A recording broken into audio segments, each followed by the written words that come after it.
宋朝众所周知是一个崇文抑武的时代，武将地位很低。宋太祖赵匡胤靠兵变开国，所以极力防范和打压麾下武将。然而有一位武将却享有崇高的威望，被皇帝和百官交口称赞，官位也越做越高，还被誉为北宋第一良将。他是如何做到的？又凭什么不被领导打压呢？今天就来讲讲他的故事。23岁那年，曹彬获得了人生中第一次巴结领导的机会，结果他犯傻了。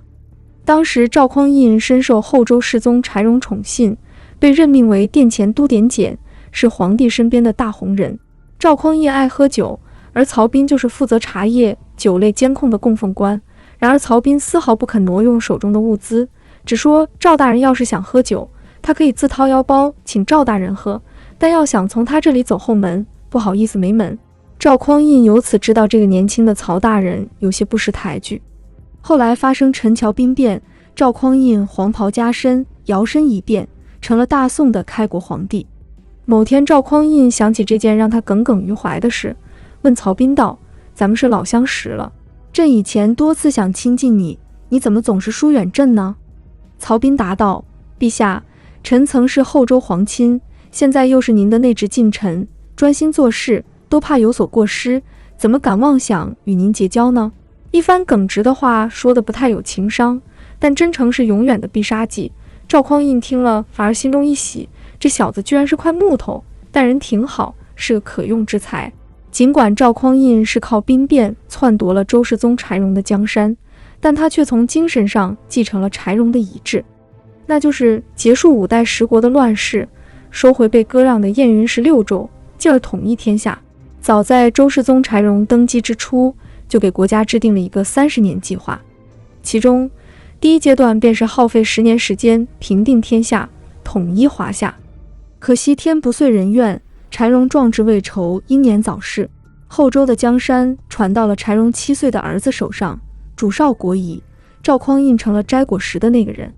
建立大宋后，赵匡胤在统一战争的道路上一刻未停，即刻着手发动统一全国的战争，制定了先南后北的战略。赵匡胤的首轮征战就是攻灭后蜀。那时的后蜀大概占据今天四川省、陕西省南部、甘肃省东南部以及湖北西部等地。自唐以来，蜀地凭借天府之国的富庶，成为皇帝们避难的首选。打下后蜀，意味着可以给大宋军队提供绝佳的后勤支撑。乾德2年，宋太祖赵匡胤下令以王全斌为西川行营部署，曹彬为都监，兵分水路，从东北2个方向进攻后蜀。由于后蜀地区30余年未有战争，且2任君主都不是真正意义上的昏君，特别是蜀后主孟昶，称得上是个爱民如子的贤君。只不过在大厦将倾之际，后蜀并无良将可用，落得个14万人齐卸甲，更无一人是男儿的悲惨结局。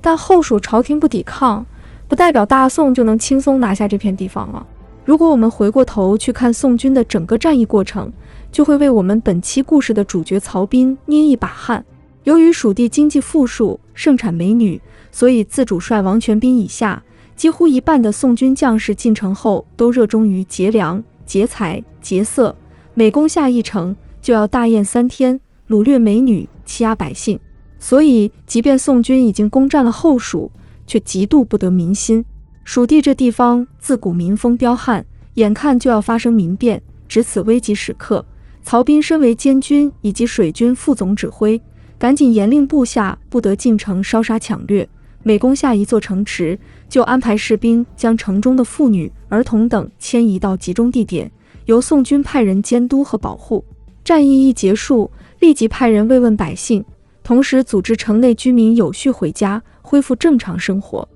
如此，平蜀战役结束，班师回朝后，所有人都被治罪，唯曹彬一人安然无恙。对于这个不偷不抢、严肃管理下属的曹彬，宋太祖可谓感念至极，当即下令任命他为宣徽南院使、义成军节度使，以表其功。没想到曹彬再次犯傻，声称此次全体出征的将士都有罪，唯独自己有功受赏，恐怕不合规矩，且会寒了将士们的心。他还表示在整个行军过程中，他没有极力劝阻其他友军及时约束纪律，造成损失，怎能算没有他的错？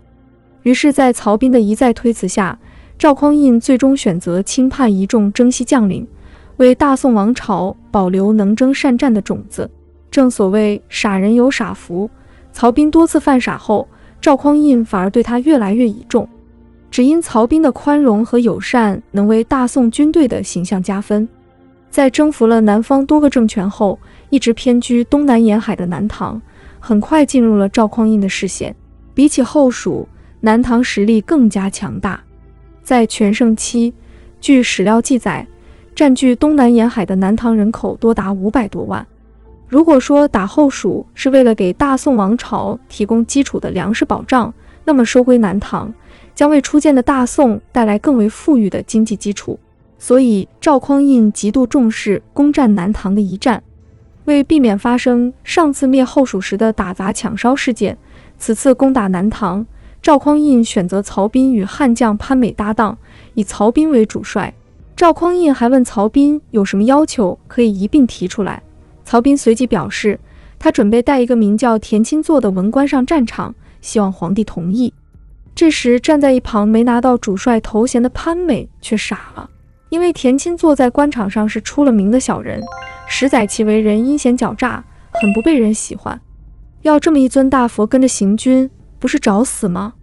曹彬后来跟潘美说出了自己的理由，调用田钦作可以将他绑定在军中，如果此战曹彬等人作战不利，那么作为军事上的参与者，田钦作也有不可推卸的责任。如果战胜了，田钦作当然可以跟着捞点功劳，但这对于出征在外的武将而言，不仅可以减少田钦作打小报告的频率，也可以利用他在武将与皇帝之间构建信任感。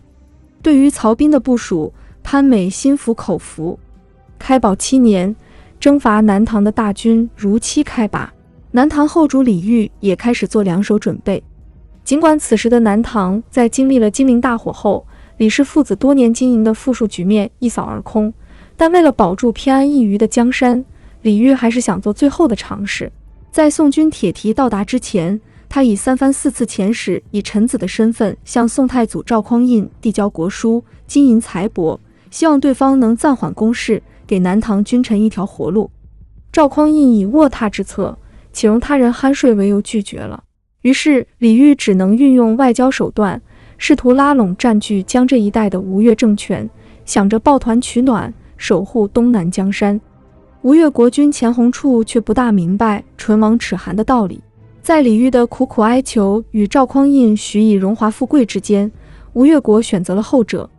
在得到吴越国的保证后，曹彬带领宋军很快突破了南唐在长江南岸设立的采石矶防线，兵临南唐首都金陵城。作为前线主帅，按道理此时应该下令全军出击，但一向进退有度的曹彬却在这个紧要关头十分蹊跷地病了。病情来得迅猛，身为副帅的潘美只能率领诸将赶到曹彬军帐内，探望领导的病情，同时打听下一步的安排。谁知曹彬对下一阶段的军事部署并无安排，只对大家说了句：吃药不管用，要想我的病好，还得诸位将领多发善心。众将士最好能做到克成之日不忘杀一人，我的病立马就好。出发前，曹彬谨记赵匡胤交代的少屠戮3个字，除了约束手下，也命人不断往金陵城中射入劝降信，希望不战而屈人之兵，逼迫李后主开门投降。在这些信件中，曹彬不止一次提到，大宋攻打南唐的局势已定，南唐君臣完全不需要赔上金陵城百姓的性命。如果现在开城投降，咱们还有挽回的余地。经过曹彬数轮攻心战后，金陵城内人心涣散，由李煜手下重臣如皇甫继勋、陈桥、张伯等也全都动摇了。到了这般田地，李煜也没了抵抗的念头，直接开门投降。也不知是同情李煜的遭遇，还是出于宣传宋军的仁德，曹彬在接受李煜的投降后，准许他返回皇城收拾细软，并叮嘱他尽量多拿些钱财，以备北上不时之需。对于曹彬公然放走敌方政权最大牌的俘虏，宋军诸将很不解。随曹彬出征的偏将梁炯就表示，将军难道就不担心李煜回宫后一时想不开上吊自杀吗？这样，我们原先俘虏南唐后主是大功一件，李煜一死，奖赏还得减半，这多不值当。但曹彬说，你想啊，一个口口声声要守护祖宗基业且拼死反抗我们的人，最终居然宁愿受辱投降，说明他本身就不想死。这样的人还有必要自杀明志吗？果然，在收拾完一切之后，南唐后主李煜老老实实跟随曹彬的战船，永远离开了他生活统治过的国土。攻灭南唐后不久，宋太祖赵匡胤离奇驾崩，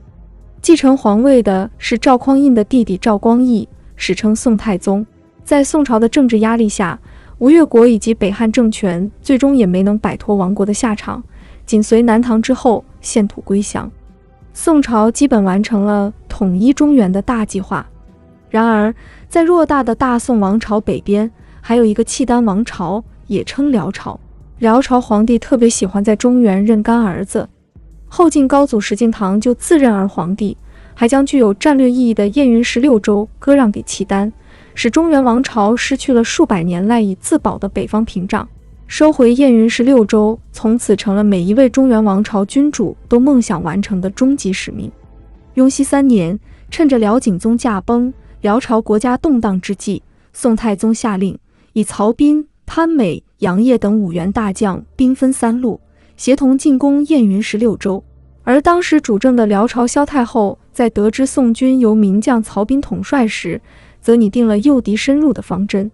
于是，在曹彬东路军的快速打击下，辽朝对燕云16州的控扼逐渐减弱，宋军在战场上的捷报如雪花般飞回大宋皇宫内。然而，战事推进过快，一个重要问题便暴露了出来：战线太长，粮草跟不上了。萧太后对此心知肚明，在曹彬势头正猛之际，萧太后派出擅长长途奔袭的契丹骑兵，打劫了东路军的运粮队。东路军顿时陷入无粮局面，眼瞅着手下兵丁就要饿死，为防止军中哗变，曹彬只得退兵寻粮。曹彬一路是此次北伐的主力部队，现在主力都退了，其余2路宋军不得不撤退。潘美一路在撤退时受命掩护百姓迁徙，宋江、杨业受命迎敌，退至陈家谷口时，发现负责接应的潘美已经指挥军队提前撤退。杨业率领残部奋勇杀敌，结果寡不敌众，被俘3日后绝食而死，上演了这次北伐最悲壮的一幕。最终，宋朝这次北伐以3路大军全线溃败告终，雍熙北伐也成了继高亮河之战后宋朝的又一笑柄。战后，宋太宗赵光义强忍愤恨，对参与雍熙北伐的有关将领等一一做了处罚。但此战中罪行尤重的曹彬回朝后，仅遭贬官降级，并未受到其他打击。不过，对于一战毁了一世英名的曹彬而言，惨败于契丹是他一生挥之不去的愤懑与悲痛。纵观曹彬一生，他没有中国古代名将所具备的卓越的军事才能，除了消灭南唐，他真正立下的战功似乎并不是很多。齐沟关之败与他指挥不当有直接关系。从各方面看，曹彬都不属于一流的军事家，应该说他只能算是一个中规中矩的将领。